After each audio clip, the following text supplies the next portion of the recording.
دھرم اور سائنس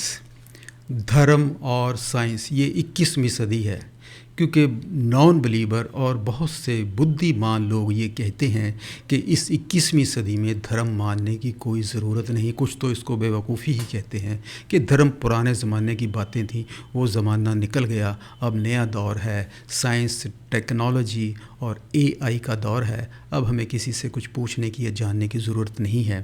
اور ان میں دو خاص نام ہیں، جیسے کہ جاوید اختر، یہ تو کہتے ہیں کہ 21ویں صدی میں کوئی دھرم زندہ رہے یہ امپاسبل ہے، اور اس کے ساتھ ہی دورب راٹھی کہتے ہیں کہ میں نے جتنا علم حاصل کیا ہے، یعنی کہ میں نے بہت علم حاصل کر لیا اور وہ علم مجھے سکھاتا ہے کہ دھرم کا کوئی جواز نہیں، اس لیے وہ کسی دھرم پہ، کسی اللہ گاڈ بھگوان پہ یقین نہیں کرتے۔ آئیے ہم اس ویڈیو میں دیکھتے ہیں کہ اس میں کتنی سچائی ہے اور کتنی نادانی ہے۔ ہم سمندر کی گہرائیوں میں کیا ہے اس ٹاپک کو لیتے ہیں کہ سائنس اس کے بارے میں کیا کہتی ہے اور دھرم اس کے بارے میں کیا کہتا ہے، کیا یہ آپس میں ٹکراتے ہیں یا نہیں، یہ بات ہم جانیں گے آج۔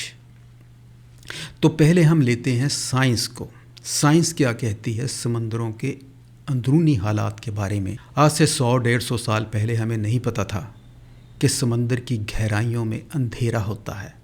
ہم سمجھتے تھے کہ اندر روشنی ہوتی ہے، لیکن سن 1800 اور 1900 عیسوی کے درمیان فوٹو میٹر ایک رسی کے ذریعہ لٹکایا گیا اور سمندر میں ڈالا گیا، تو پتہ چلا کہ ہاں سمندر کی گہرائیوں میں اندھیرا ہوتا ہے۔ اس کے علاوہ سن 1960 کے قریب کچھ سائنٹسٹ سب مرین میں بیٹھ کر سمندر کی گہرائیوں میں گئے۔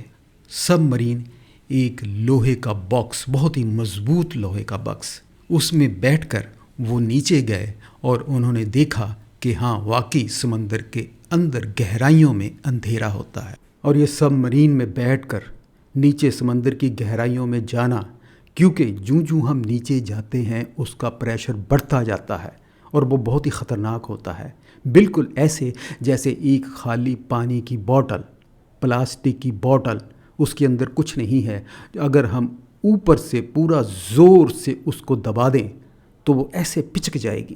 اسی طرح سمندر کا پریشر اگر اس سب مرین پر حاوی ہو جائے تو اندر بیٹھنے والے کی ہڈیوں کے سوا اور کچھ نہیں ملے گا۔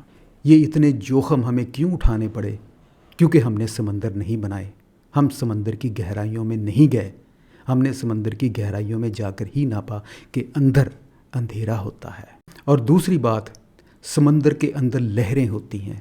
ہم سمجھتے تھے کہ جو اوپر کی لہر ہے وہی لہر ہوتی ہے، لیکن ایسا نہیں ہے، سمندر کے اندر بھی لہریں ہوتی ہیں اور وہ لہریں بہت بڑی بڑی ہوتی ہیں۔ کیسے پتہ چلا؟ سن 1904 میں ایک سائنٹسٹ فریڈ جاف نینسن، وہ اپنے جہاز میں جا رہا تھا، اس نے دیکھا کہ سمندر میں اوپر تو کوئی خاص لہریں نہیں ہیں، لیکن پھر بھی اس کا جہاز رک کے چل رہا ہے۔ تو پھر پتہ چلا کہ سمندر کے نیچے لہریں ہوتی ہیں اور وہ لہریں ہی اس جہاز کو روکنے کی وجہ بن رہی تھی۔ پھر 1960 اور 70 میں جب سیٹلائٹ اوپر بھیجے گئے تو وہاں سے تصویریں آئیں، تو ہمیں ایگزیکٹ پتہ چلا جب تصویریں آئیں کہ ہاں سمندر کے نیچے لہریں ہوتی ہیں۔ کیوں آج پتہ چلا، پہلے کیوں نہیں پتہ چلا؟ کیونکہ سائنٹسٹ اور انسان نے سمندر نہیں بنائے، اس لیے ہمیں نہیں پتہ چلا۔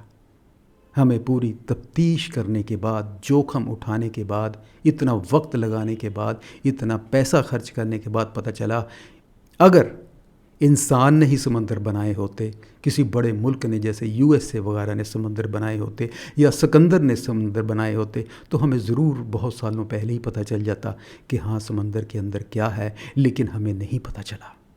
جس نے وہ سمندر بنائے تھے، جس نے وہ سمندر کی لہریں بنائی تھیں، جس نے اس سمندر کے اندر اندھیرا ڈالا تھا، اس نے 1 سیکنڈ میں بتا دیا کیا کہ نان بلیور کے اعمال اندھیروں کی طرح ہیں، جیسے ایک موج دوسری موج کو ڈھانپتی ہے اور اس کے اوپر بادل، موج پہ موج اور اس پہ بادل، اور اس کے نیچے اندھیرا کہ وہ اپنا ہاتھ بھی نہ دیکھ سکے۔ اور اللہ تعالیٰ نے اس بات کو کیوں قرآن میں بتایا؟ کیونکہ قرآن ایک ایسی کتاب ہے جو اتنی بڑی نہیں ہے، صرف ایک کتاب ہے جس میں صرف 6000 سے کچھ زیادہ آیتیں ہیں، ورسز ہیں، اور اسی میں اللہ تعالیٰ فرماتا ہے کہ میں نے اس قرآن میں ہر چیز کو گھما گھما کے بیان کر دیا تاکہ نان بلیور سمجھ جائیں اور عقل مند سمجھ جائیں۔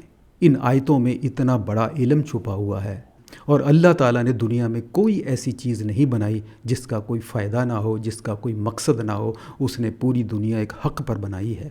اب دیکھیے ان کے فائدے کیا ہیں، ان کی ضرورت کیا ہے، اللہ تعالیٰ نے کیوں قرآن میں یہ باتیں فرمائی ہیں۔ ان لہروں کے ذریعہ نیوٹرینٹس نیچے سے اوپر آتے ہیں، جیسے فاسفورس اور نائٹروجن وغیرہ، اور اس سے پلینکٹن بنتے ہیں جو کہ مچھلیوں اور دوسرے جانوروں کی خوراک کا ذریعہ بنتے ہیں۔ اس کی مثال صرف ایسے ہی ہے جیسے دھرتی پر گھاس ہوتا ہے جس سے جانور زندہ ہیں، وہ ان کی خوراک ہے۔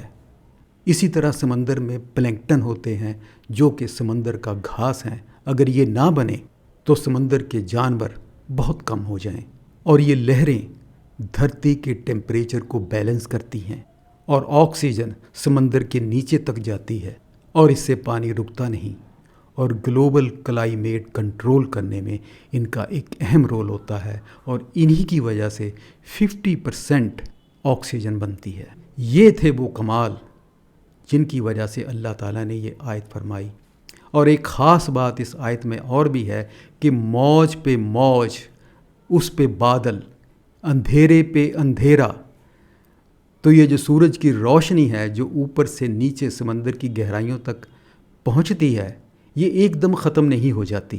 جو روشنی سورج سے نکلتی ہے سب سے پہلے وہ بادل سے ٹکراتی ہے، وہاں کم ہوتی ہے، پھر اس کے بعد سمندر کی اوپری لہروں سے ٹکراتی ہے، وہاں اس کی طاقت کم ہوتی ہے، پھر اس کے بعد وہ نیچے جاتی ہے، اور نیچے تقریباً 10 اور 15 میٹر کے بعد ریڈ لائٹ ختم ہو جاتی ہے، اور پھر 30 اور 50 کے بعد اورنج کلر ختم ہو جاتا ہے، اور پھر 50 سے 100 میٹر کے بعد یلو کلر ختم ہو جاتا ہے، اور پھر 100 سے 200 کے بعد گرین، اور 1 کلومیٹر گہرائی میں جا کے یہ سب رنگ ختم ہو جاتے ہیں۔ نیلا رنگ ہے جو سب سے آخر میں ختم ہوتا ہے، اس لیے سمندر ہمیں نیلا اور آسمان نیلا نظر آتا ہے۔ یعنی اندھیرے پہ اندھیرا، پھر اندھیرا، یعنی موج پہ موج، پھر اس پہ بادل۔ یہ اندھیرا دھیرے دھیرے دھیرے ہوتا ہے۔ اس وقت کے لوگ جب قرآن کو سنتے تھے تو اللہ کے نبی کو دیوانہ کہتے تھے، اور قرآن کو ایک جھوٹی کتاب کہتے تھے، اور انہوں نے یقین نہیں کیا۔ لیکن اللہ تعالیٰ فرماتا ہے کہ نور یعنی کہ روشنی اس کے لیے ہے جس کو اللہ تعالیٰ روشنی میں رکھنا چاہے۔ اور آج یہ بات میں آپ پہ چھوڑتا ہوں، کیا آپ روشنی میں رہنا چاہتے ہیں، نور میں رہنا چاہتے ہیں، یا اندھیرے میں رہنا چاہتے ہیں؟ کیونکہ آج ہمارے پاس علم ہے، اور سائنس نے یہ آیت کو بالکل صحیح ثابت کر دیا ہے۔ ہم ملتے ہیں اگلی ویڈیو میں۔